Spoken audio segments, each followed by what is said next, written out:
Head straight cross, found up the cross 3 network. What's the fastest way to get better on keys? It's one thing about getting better, but what's the fastest way? This is what I would do, and I still do this to this day. Think about your 3 biggest weaknesses. Map those out. Okay, maybe your fingers are slow. Maybe you need new left hand chords.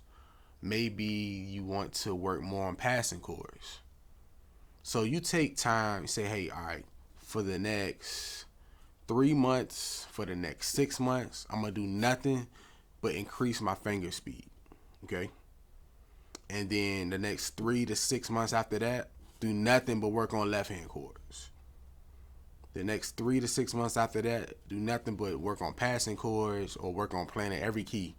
But dial in and get laser focused, like obsessed over that one thing. That's the fastest way you can ever get better on keys.